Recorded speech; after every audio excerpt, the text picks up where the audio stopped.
Salam jumpa kembali dalam Renungan Harian GKI Kuitang, Jumat 19 April 2024. Pembacaan Alkitab kita pada hari ini dari Daniel 10 ayat 19, yang demikian bunyinya. Ia berkata, "Hai engkau yang dikasihi, janganlah takut, sejahteralah engkau, jadilah kuat, ya, jadilah kuat." Sementara ia berbicara dengan aku merasa kuat lagi dan berkata, "Berbicaralah kiranya Tuanku, sebab engkau telah memberiku kekuatan." Shalom jemaat yang terkasih di dalam Tuhan Yesus Kristus.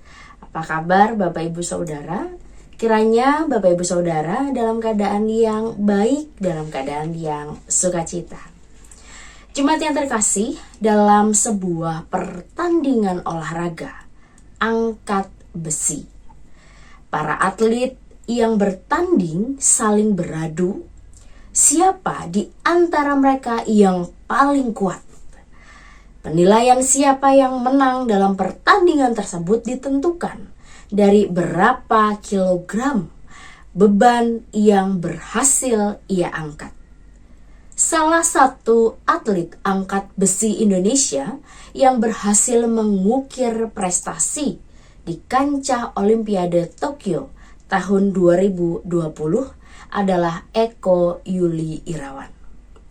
Dia berhasil menjadi juara 2 di kelas 61 kilo putra dan mendapatkan medali perak setelah dia berhasil memenangkan pertandingan angkat besi dengan total angkat beban seberat 302 kg. Tentu ini menjadi sebuah prestasi yang membanggakan bagi bangsa Indonesia. Jemaat yang terkasih, bagian bacaan firman Tuhan yang kita baca menceritakan tentang penglihatan Daniel di tepi sungai Tigris.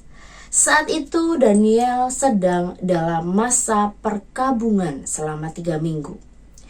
Pada hari ke-24, di saat ia berada di tepi sungai Tigris, ia mendapatkan sebuah penglihatan. Tampak olehnya seorang berpakaian kain linen yang berikat pinggang emas dari Ufaz. Wajahnya seperti cahaya kilat, matanya seperti suluh yang menyala-nyala, lengan dan kakinya seperti kilau tembaga.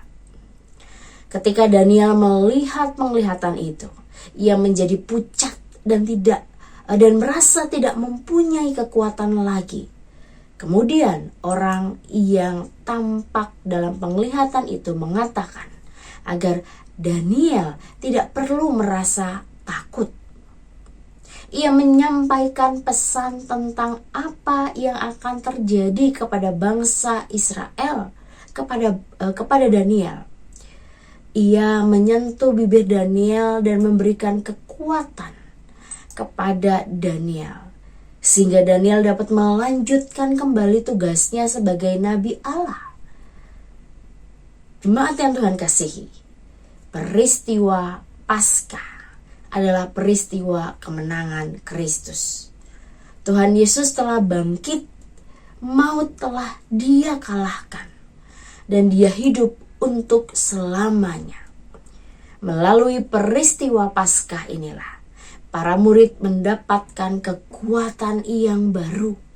Mereka yang semula bersedih, putus asa, kini berubah menjadi berpengharapan dan memiliki semangat dan kekuatan yang baru untuk melanjutkan karya Kristus di tengah dunia. Sebagai umat Allah, Tuhan Allah memberikan kekuatan kepada Bapak Ibu Saudara dan juga saya.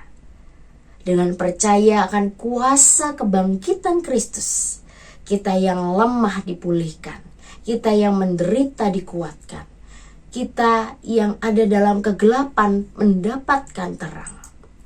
Oleh karena itu, mari di masa atau di minggu-minggu Paskah ini, kita menyadari bahwa ada kekuatan di dalam Kristus yang memampukan kita untuk melakukan setiap tugas dan juga tanggung jawab yang dipercayakan kepada kita. Percayalah Bapak Ibu Saudara, kekuatan Kristus mampu menolong hidup kita ke depan dan seterusnya.